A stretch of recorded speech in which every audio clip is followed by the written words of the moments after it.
Hello and welcome you all to Sthitaprajna insights. जैसा कि आप जानते हैं, हम डिस्कस करने वाले हैं एंशियंट हिस्ट्री का टाइमलाइन। इम्पॉर्टेंट क्यों होता है टाइमलाइन? पहला चीज़ तो देखिए, बहुत सारे direct, indirect and contemporary based direct questions कैसे आपको डायरेक्टली पूछ लेगा कि एक्स वाई जी किससे रिलेटेड है या पैलियोलिथिक का टाइम पीरियड क्या है। ये जो डायरेक्ट क्वेश्चन है ये आने का चांस बहुत कम है, ठीक है। इनडायरेक्ट ऐसे पूछेगा कि एक किसी भी सपोज एक एक्स वाई जेड पर्सन है, उसका टाइम पीरियड देगा कि ड्यूरिंग सपोज 750 AD, है ना। ड्यूरिंग 750 AD उन्होंने बोला कि X Y Z person existed, या उन्होंने ये ट्रांसलेट किया, जो भी किया, एक स्टेटमेंट दिया, ही वॉज कंटेम्प्रेरी टू, आगे किसी रूलर का नाम लिख दिया, किसका, बिम्बिसार का, कि he was contemporary to Bimbisara. तो अब बिम्बिसार तो आपको दिख रहा है कि ये 544 से 492 BC है, तो ये वाला स्टेटमेंट तो गलत हो गया। अब ऊपर वाले स्टेटमेंट भले सही हो, लेकिन ये स्टेटमेंट आपका गलत हो गया। तो इसके बेसिस पे आप या तो एलिमिनेट करेंगे या आंसर पे पहुंचेंगे, डिपेंडिंग अपॉन द क्राइटेरिया और requirement of the question. Clear? तो हम प्रोसीड कैसे करेंगे? आई बिलीव ये video I'll try my best to sum up it in 2 parts, but let's see कितने पार्ट्स लगते हैं। पहले चीज़ें जो हैं, देखो, पहले क्या है, आपका पैलियोलिथिक पीरियड आया जो है 5 लाख से 10,000 BC। फिर मीजोलिथिक आया, एंड लाइकवाइज जो IVC है, महाजनपति, हम डिस्कस करेंगे अभी। फिर हम देखेंगे हरण्यक और शिशुनाग और नंद डायनेस्टी के बारे में। नंद डायनेस्टी के बाद एक शिफ्ट होता है क्या कि यहाँ पे हम कंटेम्प्रेरीज को देखने लगते हैं, क्योंकि जो अलेक्जेंडर है, जो फॉरेन इन्वेजन है, जो अलेक्जेंडर जैसे हैं, फिर सेलुकस निकेटर है, एंटियोकस है, टॉलमी है, ये सारे लोग कहाँ पे एग्जिस्ट करते हैं, किन के कंटेम्प्रेरी हैं। और इधर अगर हम बात करें मौर्यन डायनेस्टीज़ में, तो फिर चंद्रगुप्त मौर्य, बिंदुसार, अशोका, बृहद्रथ, ये सारे, ये इस पॉइंट तक, इस टाइम पीरियड तक यहाँ पे हैं। अब जब शुंग डायनेस्टी मौर्यन डायनेस्टी को सुपरसीड करता है, या से उनके बाद जब ये आता है पावर पे, शुंगा डायनेस्टी, तो पैरेलल में बहुत सारे डायनेस्टीज चल रहे हैं। जैसे इंडो ग्रीक वाले रीजन पे कौन थे, फिर डेक्कन रीजन पे कौन थे, और साउथ इंडियन किंगडम्स में कौन थे। ये सारी चीज़ें हम क्रोनोलॉजिकली डिस्कस करेंगे। फिर गुप्ता डायनेस्टी देखेंगे, गुप्ता के पैरेलल में कौन थे, तो वाकाटकास थे, कंटेम्प्रेरीज थे उनके। फिर चंद्रगुप्त टू और Prithvisena of Nandi Varman branch Vakataka dynasty के, इनके बीच में मैट्रिमोनियल अलायंस था। तो ये एक बहुत इंपॉर्टेंट पॉइंट है। क्यों पॉइंट है? क्योंकि सिर्फ सिंपल स्टेटमेंट दे दिया, Chandragupta Maurya two is contemporary to Prithvisena one, न टाइम दिया ना कुछ दिया। So you have to understand this कि यार एक मैट्रिमोनियल अलायंस हुआ था इन दोनों के बीच में। तो ये आपको फिर क्वेश्चन एलिमिनेट करने में या सॉल्व करने में बहुत यूज़फुल रहेगा। लाइकवाइज हम जब आगे बढ़ेंगे तो मखौरीज ऑफ कन्नौज आ जाएंगे, पुष्यभूतिज आ जाएंगे, चालुक्यस ऑफ बादामी आ जाएंगे, सातवाहन्स आ जाएंगे, फिर इधर पांडे हो गए, वेस्टर्न गंगास, कदम्बास, ये सारे लोग कहाँ पे एग्जिस्ट करते थे इंडिया में, किन किन टाइम पीरियड पे, इनका डेवलपमेंट कैसे हुआ, कितने एरियाज पे ये एक्सपांडेड थे, कितना इनका काम था वहाँ पे, है ना। बोलना चाहिए काम से मतलब इनका इनपुट क्या था, इनका कंट्रीब्यूशन क्या था इतिहास में, ये चीज़ हम देखेंगे। तो शुरू करते हैं। कोशिश करिएगा कि एक ब्लैंक पेन पेपर लेके और जो जो मैं बताते जा रहा हूँ लिखते जाइए, और पैरेलल में याद करते जाइए। बहुत स्लो चलेंगे, आराम से करेंगे, मे बी 2-3 पार्ट्स लगे, बट या बहुत अच्छे से होना चाहिए ये। और इसलिए भी होना चाहिए कि एंशियंट इंडिया में आप सिर्फ ये टाइमलाइन करके जाएं, अगर 4 क्वेश्चन आते हैं तो 2-3 तो यार कर ही लोगे, आई एश्योर यू। इतना अच्छे से ये बना हुआ है, ठीक है। तो चलिए आगे बढ़ता है। पहले देखते हैं जो पीरियड का डिवीज़न है, जो पीरियड होता है उसका डिवीज़न, ठीक। तो इसका डिवीज़न किन बेसिस पे किया जाता है?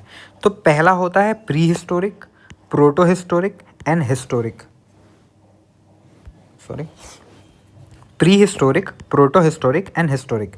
प्री हिस्टोरिक का मतलब क्या है? प्री हिस्टोरिक पीरियड में जो भी एग्जिस्ट करता था उनके बारे में कोई भी स्क्रिप्ट नहीं है हमारे पास, उनका स्क्रिप्ट ही नहीं था, they just existed, they were like nomads, वो कुछ भी बनाते थे, पेंट कर रहे हैं, ड्रॉ कर रहे हैं, जैसा भी, बट प्रॉपर उनके पास स्क्रिप्ट नहीं था। तो इसमें कौन कौन से लोग आ जाएंगे? पैलियोलिथिक हो गया, नियोलिथिक हो गया, चालगोलिथिक हो गया, इनके पास कोई स्क्रिप्ट है क्या? नहीं है। फिर आता है आपका प्रोटो हिस्टोरिक पीरियड, इसमें आ जाएगा आपका इंडस वैली सिविलाइजेशन। इनके पास स्क्रिप्ट तो था पर हम इसको डिसाइफर नहीं कर पाए हैं अब तक के। अंडरस्टूड।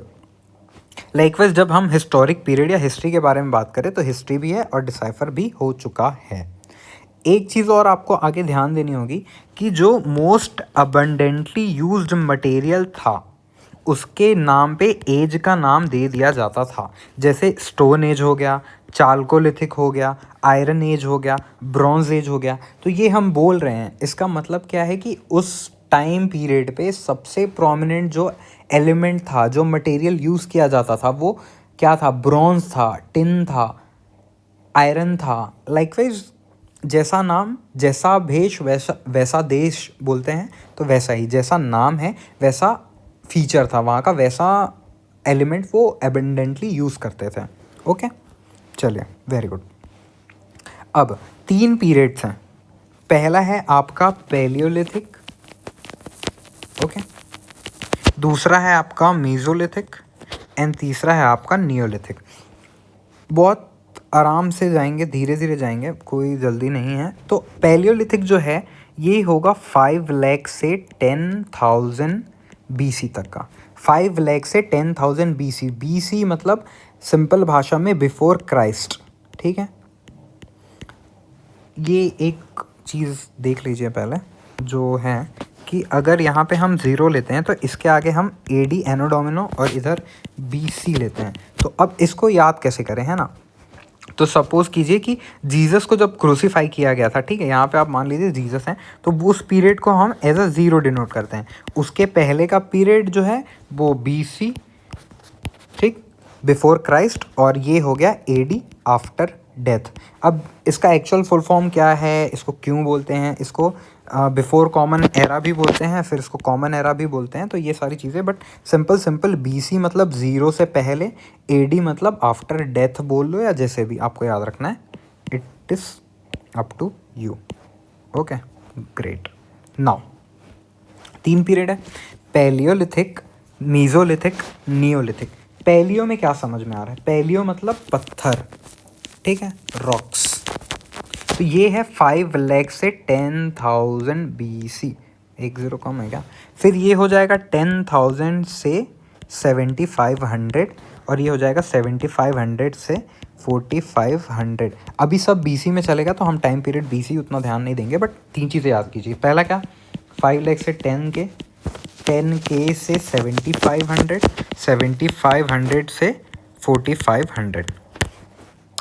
अब उसके बाद आएगा 45 से 2,300 तक के चाल्कोलिथिक। अब देखिए यहाँ पे stone and copper together used abundantly. Chalcolith जो है बहुत ज़्यादा अबंडेंट था, है ना। अब जो ये 3 पीरियड है इनकी कहानी समझते हैं। देखो यहाँ से बहुत सारे क्वेश्चन आ सकते हैं, जैसे साइट बेसिस पे हो गए कि XYZ साइट है, ये कौन से पीरियड में एग्जिस्ट करता था। वो चीज़ें हम यहाँ पे डिस्कस नहीं करेंगे क्योंकि बहुत फिर कॉम्प्रिहेंसिव हो जाएगा, तो टाइमलाइन डिस्कस करने का सेंस ही नहीं बनता। अभी मैं आपको सिर्फ बेसिक एलिमेंट बता दे रहा हूँ ताकि आप इनको कनेक्ट कर पाएँ, जो डॉट्स हैं। पैलियो, मीज़ो, नियो हो क्या रहा था यहाँ पे, वो चीज़ें। तो जो पैलियोलिथिक पीरियड है ये पीरियड ऑफ आइस एज कहा जाता है, ठीक है। अब आइस एज है, इमेजिन करिए, सोचिए अपने आसपास सराउंडिंग कि सब जगह आइस पूरा भर चुका है। तो आप क्या करेंगे? आप एक जगह रहेंगे क्या कहीं पे? नहीं, आप जगह जगह घूमते जाएंगे, ठीक। फूड कलेक्शन जो है बढ़ा के रखेंगे क्योंकि सब जगह आइस है, तो आप फूड कलेक्ट करके रखेंगे ना, एक गुफा वुफा में रहना शुरू करेंगे और वो सारी चीज़ें। आप सोचिए ना, आप खुद को एक अंटार्कटिका में आप अपने आप को रख के देखिए, चारों तरफ आइस है, अब आप कैसे सर्वाइव करेंगे? वैसे लोग पैलियोलिथिक पीरियड में सर्वाइव कर रहे थे। उनके पास खाने को कमी थी, नोमैड्स थे, जगह जगह घूमते रहते थे, जहाँ जो मिला जैसे मिला वैसे रह लिया। इसी पीरियड पॉइंट पे डिस्कवरी ऑफ फायर हुआ, तो केव्स में रहना शुरू किया लोगों ने। फिर केव्स में पेंटिंग वगैरह सारी चीज़ें जो हैं वो सारी डेवलपमेंट आपको पैलियोलिथिक पीरियड से रिलेट करके देखने को मिलेगी। आगे पैलियोलिथिक के बाद आता है मीज़ोलिथिक पीरियड। ये क्या है? ट्रांजिशन। मीज़ो मतलब बीच का, फिर न्यू आ गया नया, तो मीज़ो जो है ये ट्रांजिशन है। इसमें क्या हो रहा है, जो पीरियड ऑफ आइस एज है ये एंड पे है, एंड पे।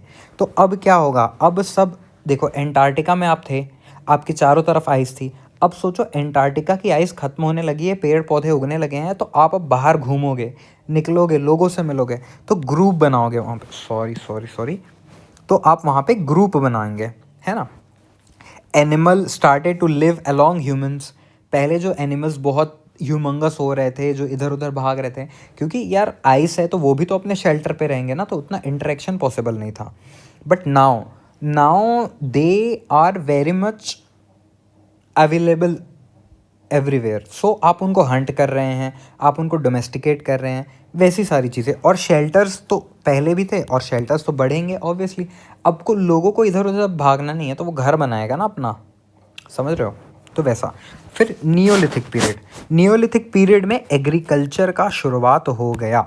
बहुत प्रोमिनेंट पैराडाइम शिफ्ट है ये ह्यूमन इवोल्यूशन के लिए, क्योंकि जब एग्रीकल्चर स्टार्ट हुआ तो एग्रीकल्चर शुरू करने के लिए, खेती के लिए आपको क्या चाहिए, सबसे पहले ज़मीन चाहिए। अब ज़मीन चाहिए, 1 सेकेंड यहाँ पर डिस्कस, ठीक है, ये एक प्लॉट ऑफ लैंड है, ये आपको कल्टीवेट करना है ना। तो आप क्या करेंगे, सबसे पहले तो इसके आसपास आप शेल्टर बनाएंगे, है ना। क्यों? क्योंकि आपको यहाँ रहना पड़ेगा ना, यहाँ पे बोना पड़ेगा। एक दिन में खेती तो होगी नहीं, टाइम लगेगा, ड्यूरेशन लगेगा। फिर इनके पानी की व्यवस्था, इनको इंसेक्ट से बचाना, इनको मैन्योर देना, वो सारी चीज़ें। तो इसके लिए आप यहाँ पे शेल्टर बनाओगे, ठीक। लोग ग्रुप में काम करना शुरू कर देंगे, क्योंकि अकेले के बस की तो बात है नहीं। फिर यहाँ से कम्युनिटीज़ बनना शुरू होंगी, क्योंकि जब आप एक जगह रह रहे हो तो आप दिन भर खेती तो नहीं करेंगे ना, तो यहाँ से कम्युनिटीज़ का डेवलपमेंट शुरू होगा। जब ये कम्युनिटीज़ यहाँ से एग्रीकल्चर जो है ये जब सरप्लस होने लगेगा, तो आप स्टोरेज बनाओगे, है ना, स्टोरेज बनाना शुरू करोगे। और यही स्टोरेज जब एक्सट्रीम हो जाएगा, जब आपके पास खाने से ज़्यादा सरप्लस होगा, तो आप क्या कोशिश करोगे, आप ट्रेड का कोशिश करोगे, तो ट्रेड एंड कॉमर्स एक्सपांड होगा। तो लाइकवाइज जो डेवलपमेंट है एग्रीकल्चर से, सिर्फ और सिर्फ एग्रीकल्चर के होने से बहुत ज़्यादा प्रोमिनेंट और पैराडाइम शिफ्ट देखने को मिलता है। अब देख लीजिए यहाँ पे कांस्टेंट लाइफस्टाइल हो जाएगा, व्हील डिस्कवर हुआ, मेटल डिस्कवर हुआ इस पॉइंट पे, एग्रीकल्चर सरप्लस आया, development of barter system, exchange of good, need for currency, trade बढ़ा, और फिर सिविलाइजेशन डेवलप हुआ। समझ में आया सिविलाइजेशन कैसे बनता है, जब एग्रीकल्चर, मात्र एक एग्रीकल्चर के कारण आज जो प्रेजेंट सिविलाइजेशन हम देख रहे हैं वो एग्जिस्ट करता है। Good, perfect. नाउ अब आगे बढ़ते हैं। अब इससे रिलेटेड देखो, यहाँ पे ये तो सारे आईवीसीज के हो गए, I don't know why this is here. Okay, ये सारे इंडस वैली सिविलाइजेशन के मैप्स हैं। दिस इज ऑफ, नहीं ये भी नहीं है, सॉरी। तो वही आपको रेफ़र करना पड़ेगा चीज़ें, जैसे पैलियोलिथिक में साइट्स आपको याद कर लेने चाहिए, नियोलिथिक के साइट्स याद कर लेने चाहिए, वो सारी चीज़ें। ओके, यहाँ पे अब नियोलिथिक के बाद यहाँ पे क्या है, स्टोन और कॉपर को साथ में यूज़ करना शुरू किया, ठीक है। अब आ जाते हैं Indus Valley civil, what is this, ये अभी काम का नहीं है। इंडस वैली सिविलाइजेशन, तो इसके पहले तो आप ब्लैंक पेपर लीजिए और पहला पैलियोलिथिक साथ में बोले 5 लाख से 10,000 BC।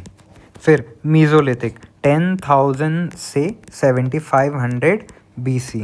फिर नियोलिथिक 7,500 से 4,500 BC। फिर चालकोलिथिक 4,500 से 2,300 BC। अब 2,300 से 750 BC जो होगा, ये होगा आपका इंडस वैली सिविलाइजेशन। ओके, यहाँ पे आपको दो चीज़ें याद रखनी है कि ये फर्स्ट अर्बनाइजेशन है, दयाराम साहनी और राकलदास बनर्जी ने इन्हें डिस्कवर किया। इंडस वैली सिविलाइजेशन के बाद फिर एक टाइम आता है चालकोलिथिक पीरियड, जो 1750 से 1500 तक का है। Clear? After this our early Vedic period will come. अब अर्ली वैदिक पीरियड में जो भी था, इनकी सोसाइटीज़ कैसी थी, यहाँ पे आर्मीज़ कैसे थे, स्टैंडिंग थे कि मिलिशिया था, सारी चीज़ें जो भी हैं डेवलपमेंट, वो आपको खुद से देखनी होंगी, क्योंकि यहाँ पे डिस्कस नहीं किया जा सकता। अब बार बार मैं आपको बता रहा हूँ। तो जो अर्ली वैदिक पीरियड था, वहाँ से जब आयरन की डिस्कवरी हुई 1000 BC में, when iron was discovered in 1000 BC, it was a transition from early वैदिक टू लेटर वैदिक। अर्ली वैदिक्स जो थे, दिखाते हैं आपको, ये रहा। तो अर्ली वैदिक थे पहले इस पीरियड, इस एरिया पे, यहाँ पे थे अर्ली वैदिक्स। ओके, यहाँ पे लिख देते हैं अर्ली वैदिक। अब अर्ली वैदिक्स जो थे वो यहाँ से यहाँ शिफ्ट हुए लेटर वैदिक में। और ये जो इतना बड़ा शिफ्ट है ये किस लिए हुआ? क्योंकि डिस्कवरी ऑफ आयरन के कारण। जब आयरन डिस्कवर हुआ तो ये जो शिफ्ट, इधर के जो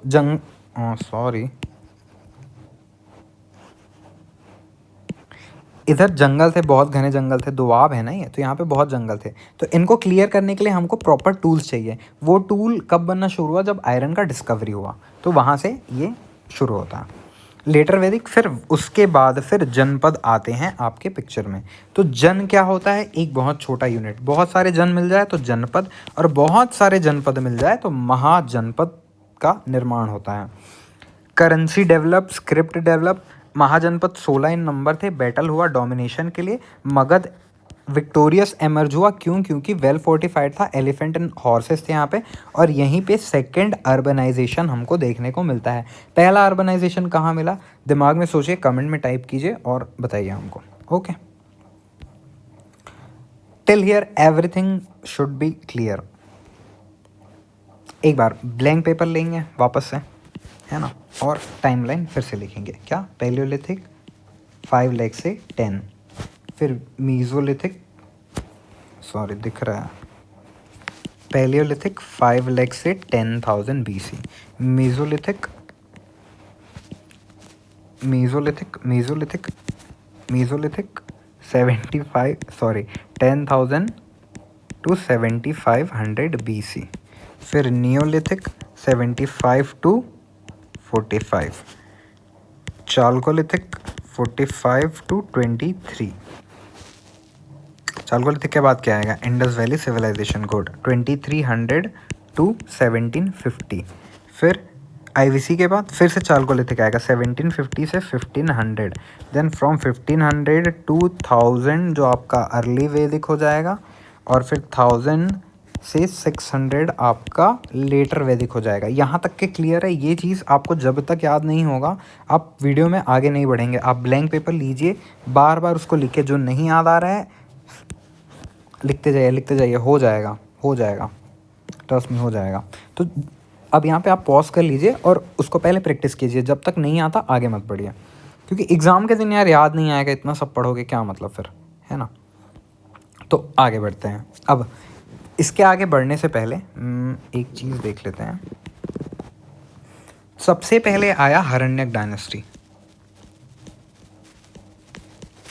हरण्यक डायनेस्टी, लेट टाइम पीरियड छोड़ो, हरण्यक। फिर आया शिशुनाग, फिर आया नंदा, फिर आया मौर्य। याद कैसे करेंगे? हरण्यक, शिशुनाग, नंद, मौर्य, HSNM। आपने HSN नंबर सुना है कहीं पे? HSN नंबर ये तो सुना ही होगा ना, तो इसके आगे बस M लगा देना है, HSNM। हरण्यक, शिशुनाग, नंद, मौर्य।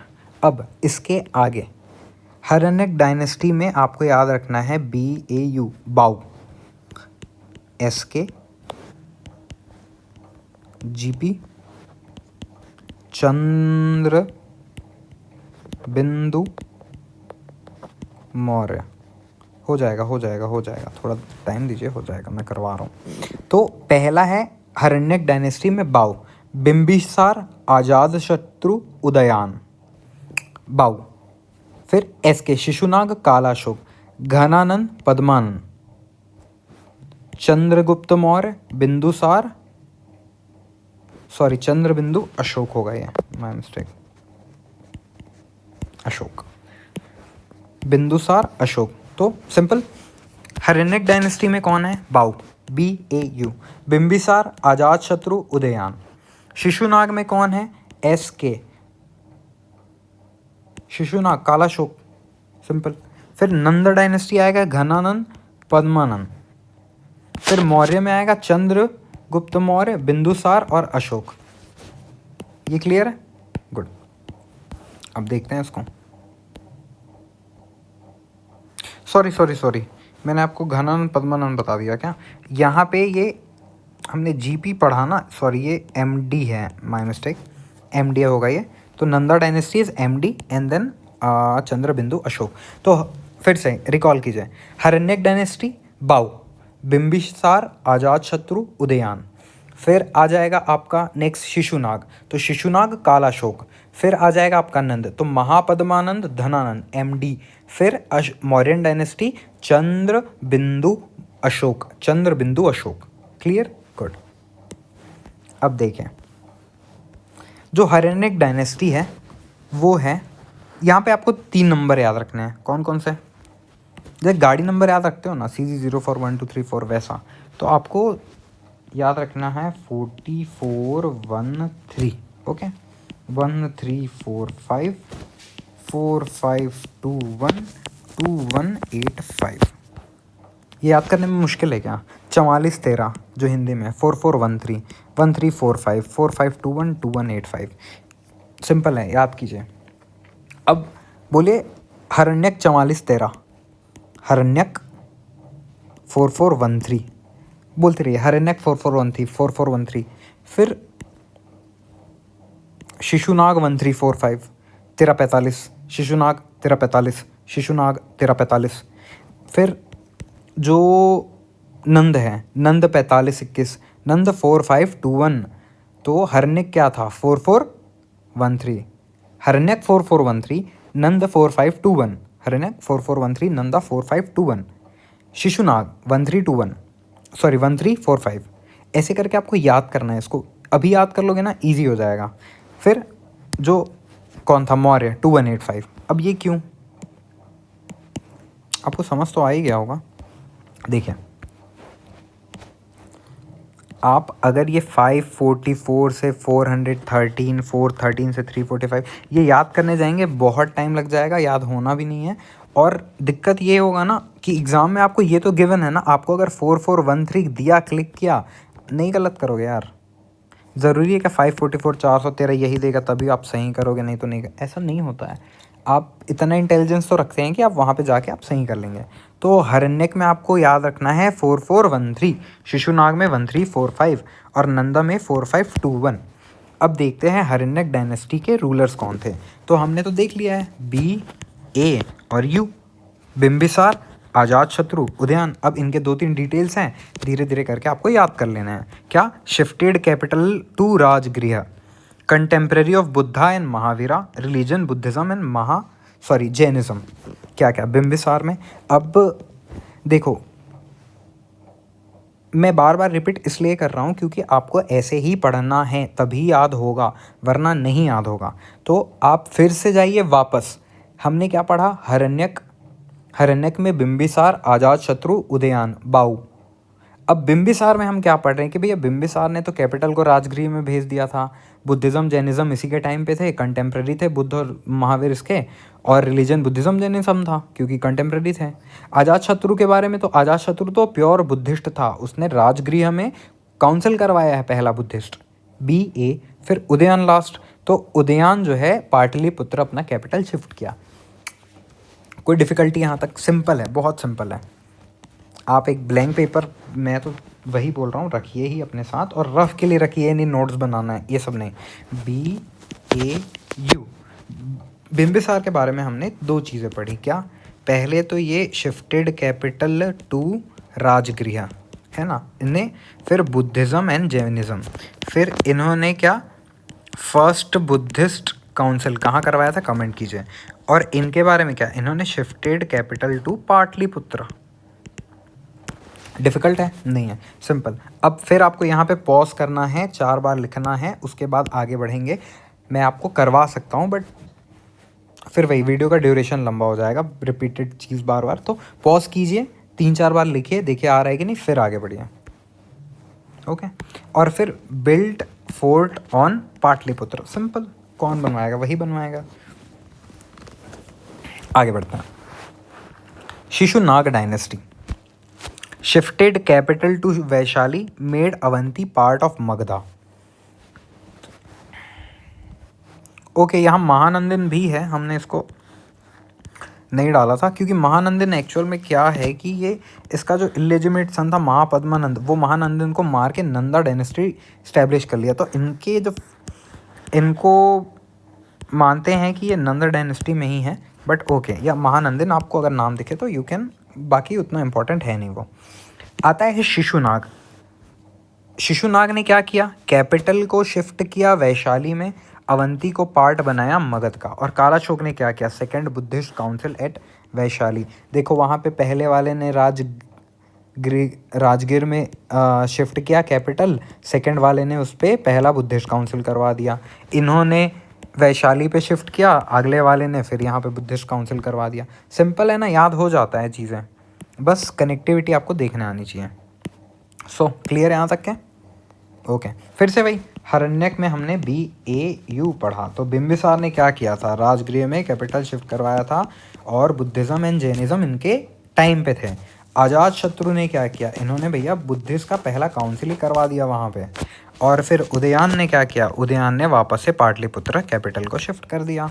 शिशुनाग डायनेस्टी में आए तो S और K। तो S कौन थे, शिशुनाग खुद थे। इन्होंने क्या किया, कैपिटल वैशाली शिफ्ट किया। फिर कालाशोक के पास क्या ही काम था, इन्होंने बुद्धिस्ट काउंसिल वहाँ पे सेकंड वाली करवा दी। सिंपल। फिर आते हैं आपके नंद जी, नंदा डायनेस्टी। ये कहानी तो रग रग में बसी होगी आपके कि चंद्रगुप्त मौर्य, चाणक्य, तो these were the prominent personalities at that time. Mahapadmananda, अब इनके बारे में जो डिटेल है ये उतना इम्पोर्टेंट नहीं है, कुछ चीज़ें हैं, एक बार सुन लीजिए, अगर पेपर में आया तो क्लिक कर जाएगा। एक रथ, एक छत्र, सर्व क्षत्रंता, ये सब जो है, हाथी गुम्फा इंस्क्रिप्शन, ये उग्रसेन, एक रथ, मतलब ऐसे जो टाइटल, अजीब से टाइटल हैं, वो महापद्मानंद के हैं। और जो धनानंद है उसको एग्रमीज बोलते थे, ग्रीक रूलर्स। ठीक, दो ही चीज़ें हैं यहाँ पे ध्यान देने लायक। अब इनके कंटेम्प्रेरीज देखते हैं। देखो एलेक्जेंडर जो है, जो भी डिटेल है स्क्रीन पे आपके, एलेक्जेंडर 356 से 326 BC तक के था। उन्होंने फिर पोरस से लड़ाई की, बैटल ऑफ हेडिफस में। फिर वो बहुत सारी कहानी है कि हाँ ये लोग आगे आना चाहते थे, सैनिक लोग बोले नहीं जा पाएंगे, that's why he went back, वो सारी चीज़ें ये यहाँ पे लिखा हुआ है, पॉज करके आप पढ़ सकते हैं। अभी टाइमलाइन के पर्सपेक्टिव से ये सारी चीज़ें इंपॉर्टेंट नहीं है, these are just details, but you just have to understand timeline at first instant. पहले आपको टाइमलाइन ही देखना है, उसके बाद फिर अगर आपको लगे कि यार ये डिटेल्स इंपॉर्टेंट है, ये चाहिए, तो हाँ लीजिए, रोक लिया मैं, स्क्रीनशॉट लीजिए and edit in notes, but अभी हम सिर्फ टाइमलाइन पे ही फोकस करेंगे। तो एलेक्जेंडर किसके कंटेम्प्रेरी थे, एलेक्जेंडर थे महापद्मानंद के कंटेम्प्रेरी। फिर आते हैं सेलुकस निकेटर। ये कौन थे, ये तो सेलुकस निकेटर मेगास्थनीज को भेजा था चंद्रगुप्त मौर्य के कोर्ट में, तो चंद्रगुप्त मौर्य के कंटेम्प्रेरी हो गए सेलुकस निकेटर। और फिर अगले बिंदुसार के कंटेम्प्रेरी भी यही रहेंगे, सेलुकस निकेटर।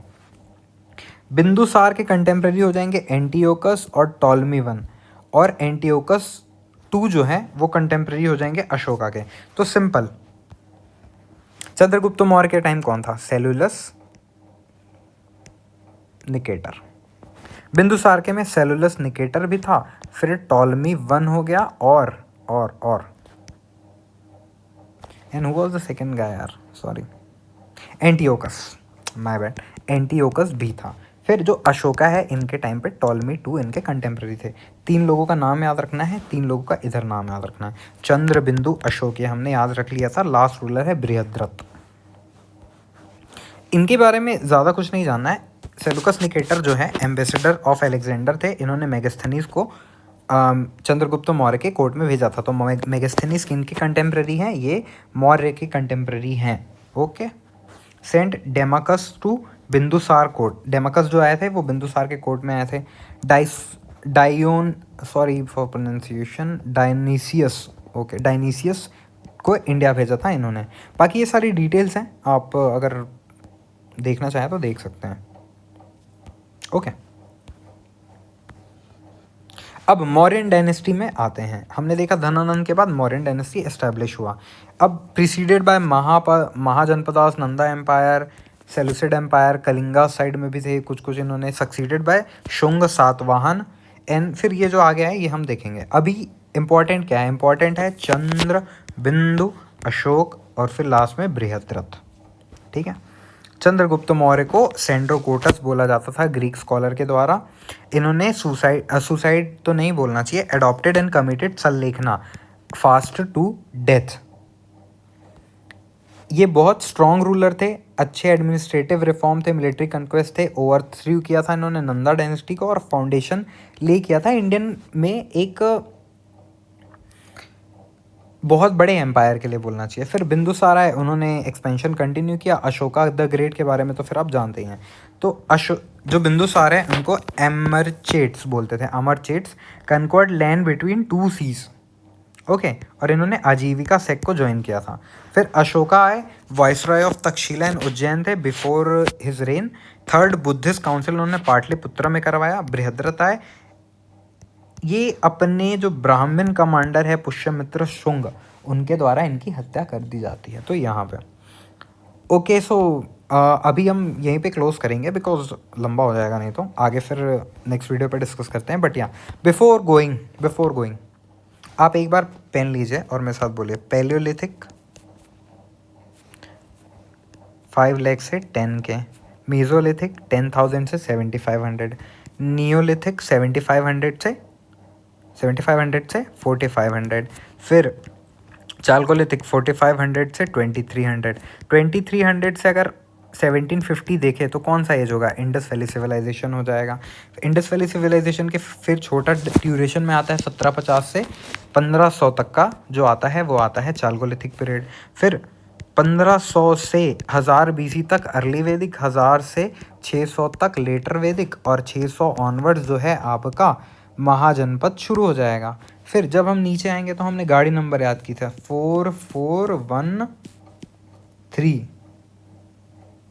करेक्ट, 4413। देखिए 4413, फिर क्या था 1345, फिर 4521 एंड 2185। ये नंबर आपको याद करने पड़ेंगे, देयर इज नो ऑप्शन। अभी लग रहा होगा कॉम्प्लिकेटेड है ऐसे कैसे, बट पेपर में आएगा और फिर याद आएगा कि यार याद कर लेना था, तो ज़्यादा बेटर है अभी याद कर लो। सो ये हरण्यक डायनेस्टी HSN, फिर नंबर का M भी आ जाएगा। फिर बाउ, बिंबिसार, अजातशत्रु, उदयन SK, इसमें MD, महानंदिन, धनानंद, फिर मौर्य में चंद्र, बिंदु, अशोक, फिर बृहद्रथ। फिर इनके फीचर्स जो हैं वो आप रिकॉल कर लीजिए। तो या थैंक यू, अभी के लिए यहीं पे अपन क्लोज करते हैं एंड देन मिलते हैं नेक्स्ट वीडियो पे। Okay, thank you for watching.